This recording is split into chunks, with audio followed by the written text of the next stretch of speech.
Languages are more than words. They are living vessels of culture, history, and identity. Yet, throughout human history, thousands have vanished into silence. Some faded slowly, replaced by dominant tongues. Others were erased suddenly through conquest, colonization, or the death of their last speakers.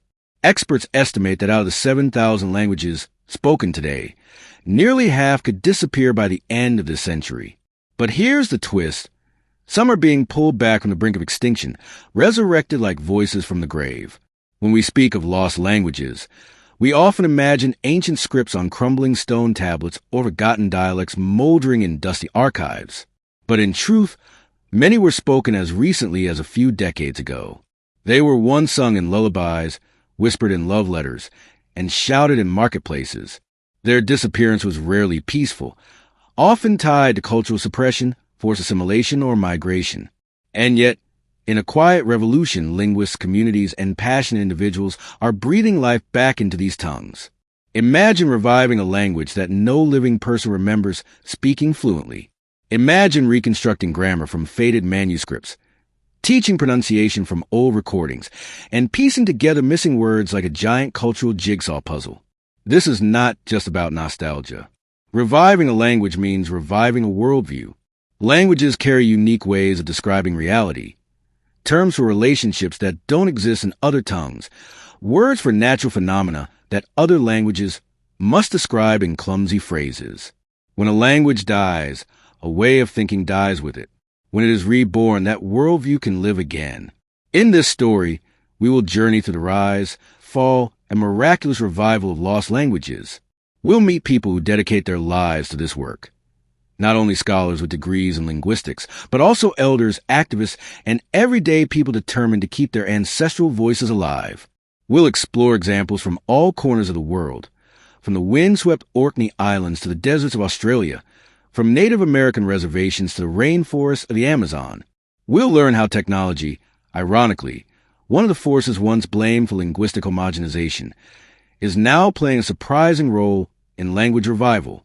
Apps, AI, online courses, and even social media are becoming tools for reconnecting people with words their great-grandparents spoke, but they never heard growing up.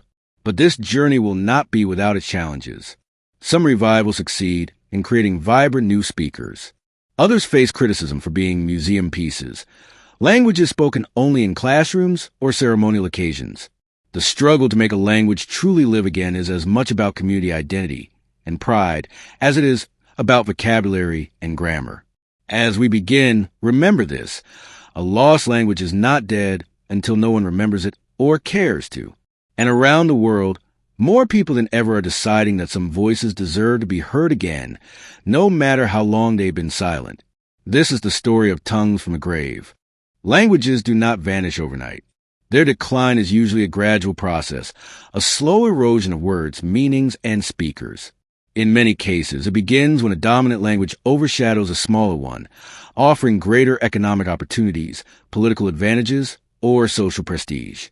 Parents may choose to speak only the dominant tongue to their children, believing it will give them a better future. Over generations, the ancestral language is spoken less at home, relegated to grandparents' conversations, then confined to ceremonial contexts, until one day, no child can speak it fluently. Colonization has been one of the most destructive forces in language death. Across the Americas, Africa, Asia, and Oceania, colonial governments and missionaries often viewed indigenous languages as obstacles to civilization. In Canada, the United States, and Australia, indigenous children were sent to residential or boarding schools, where speaking their native tongue was punished, sometimes brutally. In some cases, the last fluent speakers died without passing their language on, leaving only fragments behind. War and displacement have also silenced many voices. Communities forced to flee due to conflict may scatter, integrating into societies where their language is neither understood nor valued. Migration for economic reasons can have the same effect. A family moving to a city might adopt the national language to fit in, and within a generation, the old language fades from memory. Natural disasters have played their role as well. The 2004 Indian Ocean tsunami destroyed entire coastal communities, wiping out not just lives, but also languages that were never recorded. Similarly, diseases that decimated small populations often took their oral traditions with them. Another modern threat is globalization. The spread of global media in dominant languages, English, Mandarin, Spanish, and others, can make smaller tongues seem irrelevant. Television, film, music, and now social media encourage younger generations to consume and produce content in the languages of power, leaving their heritage languages to gather dust. The loss of a language is not just a cultural tragedy. It can also mean the loss of practical knowledge. Many indigenous languages encode sophisticated ecological understanding, describing plants, animals, and weather patterns in ways outsiders do not. When the language goes, so does the specialized wisdom. Linguists classify languages into categories of endangerment: vulnerable, definitely endangered, severely endangered, critically endangered, and finally extinct. But the word extinct is not always the end of the story. In some cases, old recordings, dictionaries, or written records survive.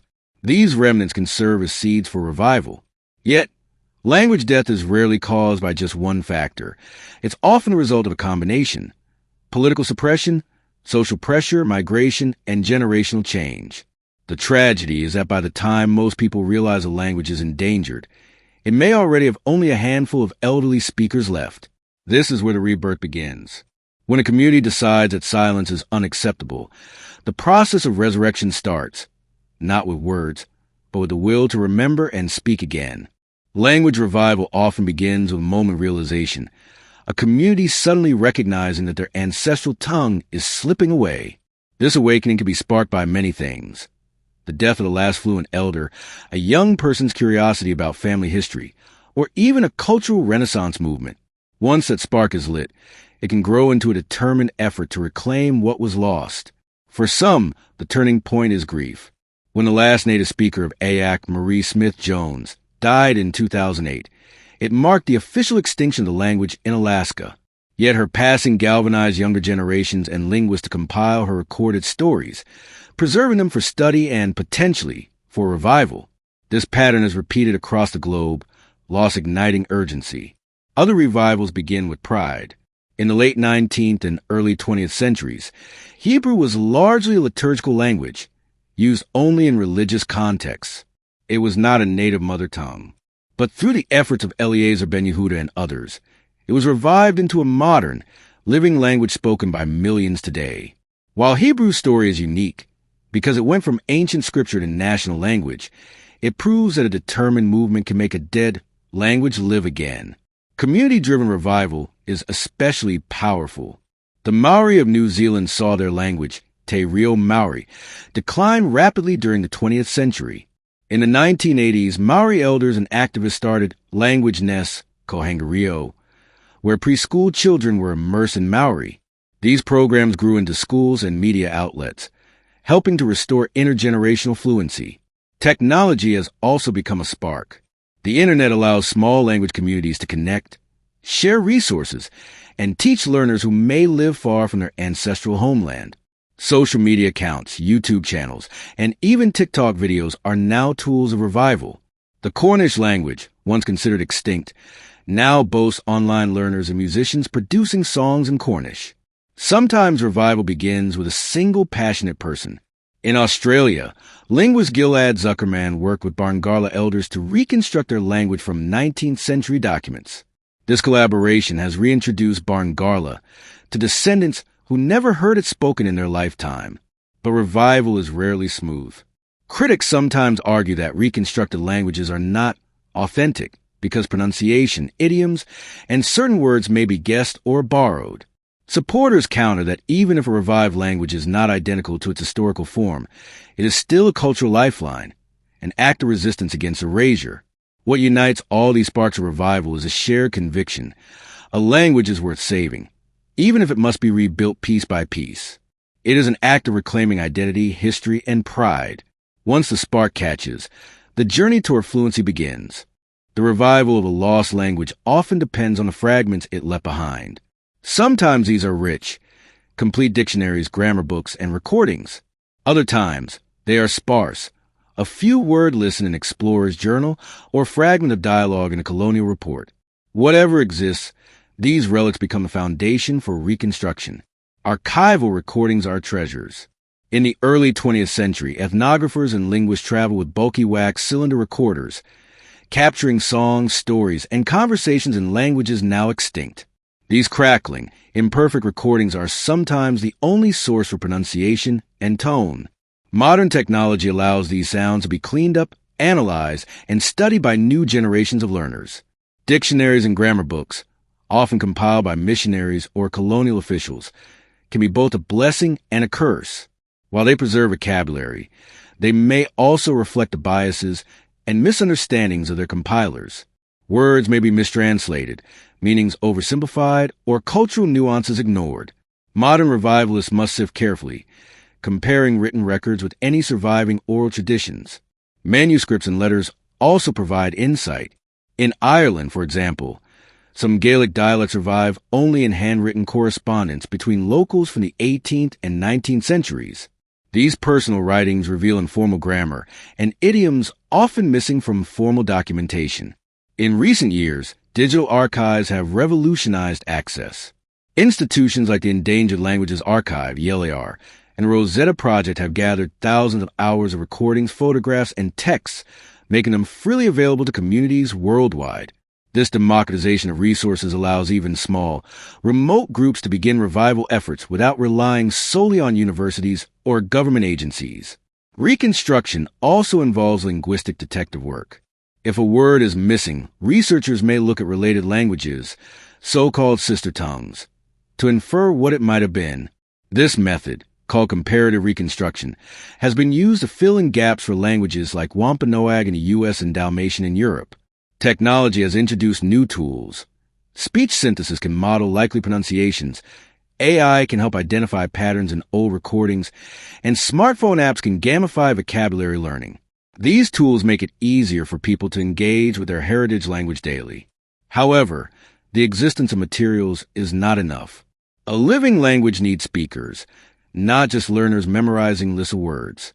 That's why dictionaries, recordings, and archives are always paired with teaching programs and community engagement. In essence, the tools of resurrection are like archaeological instruments for culture.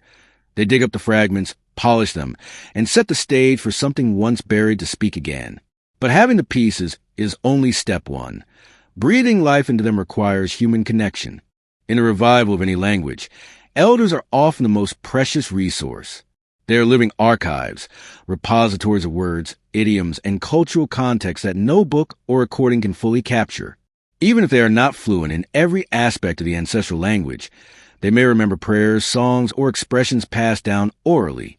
In many cases, they are the last direct link to a language's natural rhythm and emotional depth. Consider the Wampanoag language of Massachusetts. By the late 19th century, it had no native speakers. But in the early 2000s, Jesse Lildo Baird, a member of the Mashpee Wampanoag tribe, worked with elders to piece together memories, pronunciations, and oral histories. These fragments, combined with written records, helped launch the Wampanoag Language Reclamation Project, which now teaches Wampanoag to children. Without elders, such nuance might have been lost forever. Elders often carry cultural knowledge embedded in the language, stories of creation, traditional medicine, agricultural practices, and social customs. A single word might hold layers of meaning, referring not only to an object but to a spiritual concept or a historical event. These layers are difficult to reconstruct from text alone. An elder's explanation can turn a lifeless word into something vibrant and culturally alive. In many communities, elders take on the role of teachers. Language nests, like those in Maori Revival, rely heavily on elder participation. Preschool children spend their days surrounded by fluent or semi-fluent elders, absorbing the language naturally. This immersion method recreates the environment in which languages have thrived for centuries, constant exposure in daily life. But the role of elders is not without challenges. Many are aging quickly, and in some communities, they may feel hesitant to teach if they believe their knowledge is incomplete. Revitalization teams must build trust, showing respect for their authority, while encouraging them to share what they know. Recording their stories, songs, and conversations is often a race against time. Intergenerational events are particularly effective. Storytelling nights, Cooking classes and traditional ceremonies provide natural setting for elders to use the language while younger people listen and respond. These settings help pass on more than just words. They transmit values, humor, and ways of thinking. Elders also help maintain authenticity. In a revival project, there is a risk of over-academicizing a language, turning it into something technically correct but culturally hollow. Elders keep the process grounded, reminding learners that language is not just about grammar, but about relationships, respect, and worldview. In short, elders are more than memory keepers.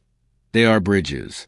Without them, revival is possible, but it risks becoming artificial. With them, a revived language can reconnect with its soul, carrying forward the living essence of the community that once spoke it. A language cannot survive on passion alone. It needs systematic teaching to create new speakers. Schools, whether formal institutions or community-run programs, are at the heart of many revival movements. The key is not just teaching vocabulary lists, but embedding the language in daily life. In New Zealand, the Kohanga Rio language nest model for Maori has been one of the most successful examples. Children, as young as infants, are cared for by fluent speakers in a fully Maori-speaking environment. They grow up thinking, playing, and even dreaming in Maori.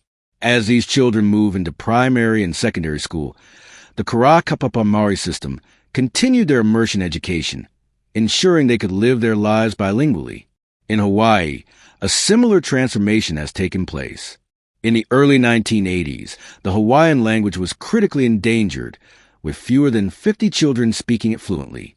Through immersion preschools, primary schools, and eventual university-level courses, Hawaiian is now heard again in homes, on playgrounds, and in workplaces. The University of Hawaii even offers degrees entirely in Hawaiian. However, school-based revival is not without challenges.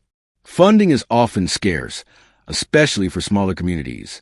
Teachers must be fluent themselves, which can be difficult when there are few speakers left. Sometimes, older community members are trained as educators, while younger learners gain fluency alongside them. Curriculum design is another hurdle. Teaching a revived language requires balancing traditional knowledge with modern needs. For example, how do you say computer or email in a language that never had those concepts? Revival teams often create new words using traditional word-building methods, ensuring the language evolves naturally rather than borrowing too heavily from dominant languages. Importantly, schools must connect the language to identity, not just treat it as an academic subject. If students see their heritage language as something alive and valuable, they are more likely to use it outside the classroom. Cultural events, music, sports, and even social media in the language help bridge this gap. The success of school programs is evident in the statistics. Languages like Welsh, once in decline, have seen increased youth fluency thanks to government-supported bilingual education. Similarly, Irish Gaelic has been bolstered by Gael Scoiliana, Irish medium schools that produce new generations of speakers. In the long term, schools play a vital role in normalizing a language's use. If children grow up using it daily, they will pass it to their own children, creating the cycle necessary for a language to thrive again. Revival through education is slow but powerful. It builds not just speakers, but a community of speakers. Once considered a threat to linguistic diversity, technology has now become one of the most effective tools for language revival. The same forces that spread dominant languages, global communication networks, streaming platforms, and social media, can also be harnessed to give endangered and revived languages a fighting chance. Smartphone apps are at the forefront of this movement. Platforms like Duolingo, Memrise, and Mango languages now include courses in Welsh, Hawaiian, Navajo, and even constructed languages like Klingon. These apps make learning accessible to anyone with an internet connection, removing the barrier of physical location. A teenager in New York can learn Maori, while a grandmother in rural Canada can practice her ancestral tongue through gamified lessons. Digital dictionaries are another breakthrough. Instead of flipping through dusty books, learners can search for words, hear native pronunciations, and see example sentences instantly. For the Cherokee language, the Cherokee Nation has developed a robust online dictionary with audio clips recorded by fluent elders. This ensures that correct pronunciation and tone are preserved for future generations. Social media has given revived languages unprecedented visibility. YouTube channels produce songs, storytelling sessions, and tutorials. TikTok creators make short, engaging videos in indigenous tongues, mixing humor with education. Facebook groups connect speakers and learners across the globe, enabling real-time conversation practice. Podcasts are also a growing trend. Programs like Coffee with My Ma, which features conversations in Mohawk or Welsh language news podcasts, help learners immerse themselves in authentic dialogue. Even video games have joined the effort. Minecraft and Fortnite have been localized into languages like Hawaiian and Maori, making learning part of play. Artificial intelligence is beginning to reshape revival efforts. AI models can analyze old recordings, restore damaged audio, and even predict missing words based on linguistic patterns. While still in early stages, these technologies promise to accelerate reconstruction for languages with limited documentation. Importantly, technology is not just about convenience. It breaks isolation. In the past, a small community might have only a handful of speakers, making daily use difficult. Now, learners can video chat with fluent elders thousands of miles away, participate in virtual language clubs, and join online ceremonies or storytelling circles. Of course, technology has limits. Language revival still requires human interaction, emotional connection, and cultural grounding. An app can teach vocabulary, but it cannot replicate the feeling of hearing a grandparent's lullaby or participating in a traditional festival. That's why the most successful revivals combine digital tools with community events, schools, and cultural activities. Ultimately, technology has transformed the playing field. No longer confined to dusty archives or remote villages, revived languages can now travel anywhere in the world instantly. With each app download, podcast listen, or YouTube view, tongues once silenced find new voices to carry them forward. Language revival is never just about words. It's about identity. When a community begins speaking its ancestral language again, it often experiences a wider cultural renaissance. Traditions once dormant reemerge, songs are sung anew, and younger generations feel a renewed sense of belonging.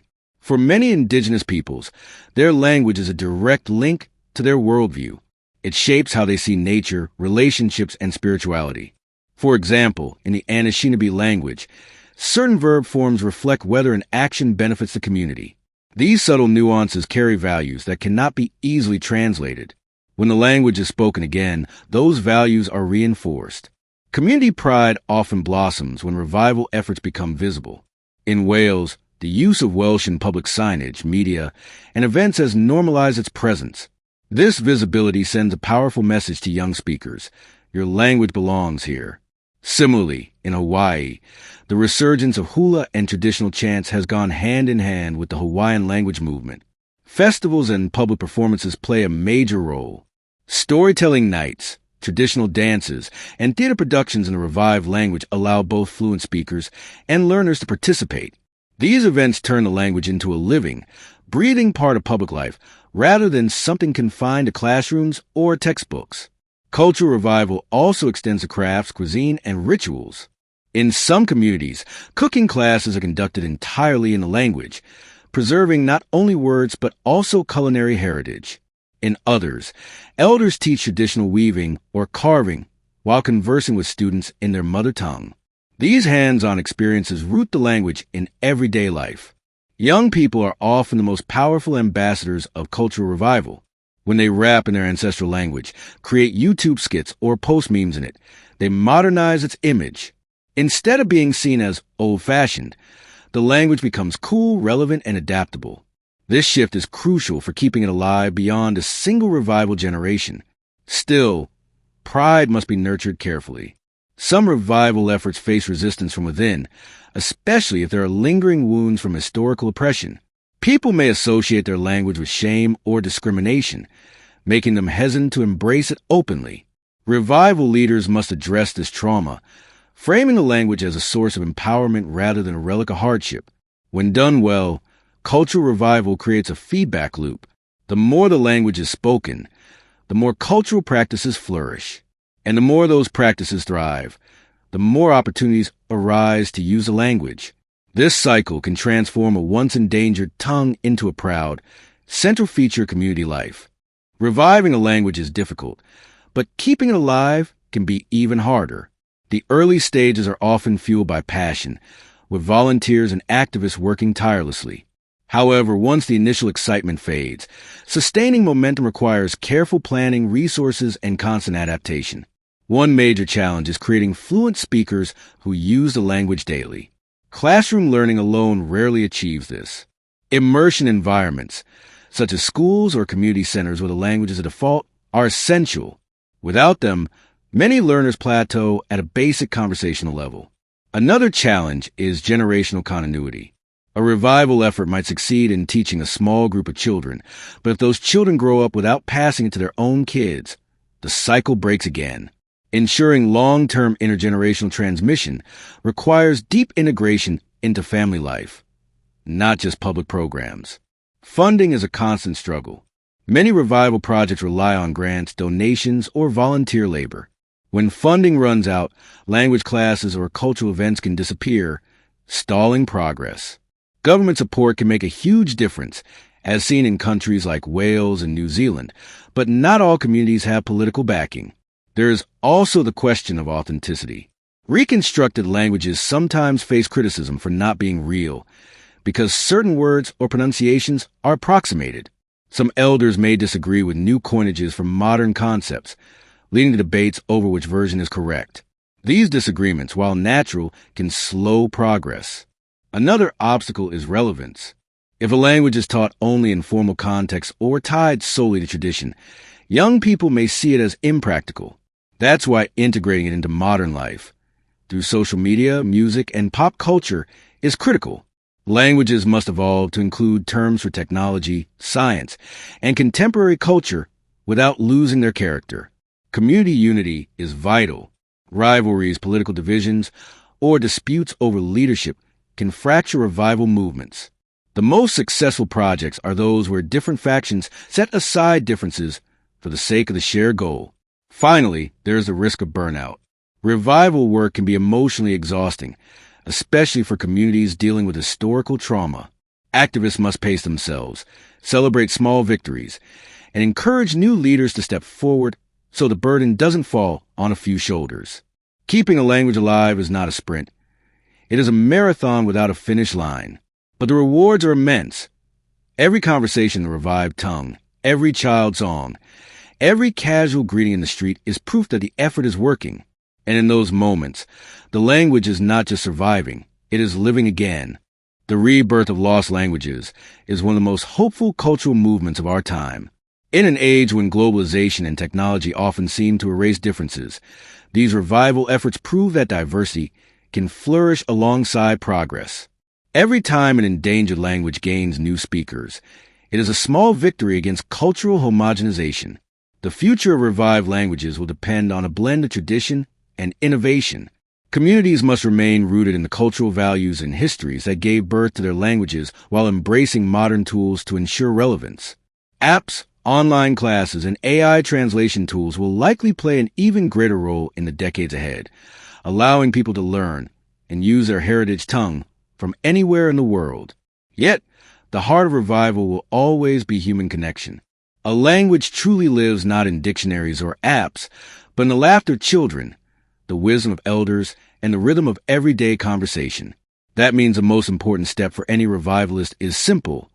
Speak the language, however imperfectly, and encourage others to do the same. We must also remember that revival is not an all-or-nothing process. Even partial recovery, a few dozen new fluent speakers, a revitalized presence in schools, or a surge of cultural pride can make a profound difference. These small steps create momentum, and momentum can lead to full intergenerational transmission over time. The symbolism of language revival is powerful. It tells the world that a community refuses to be defined by its losses. It asserts that history can be reclaimed, and that the voices of ancestors can echo once more in the present. Around the world, from the Sami of Scandinavia to the Yuchi of Oklahoma, from the Cornish of England to the Ghana of Australia, communities are proving that the grave is not the final resting place for a language.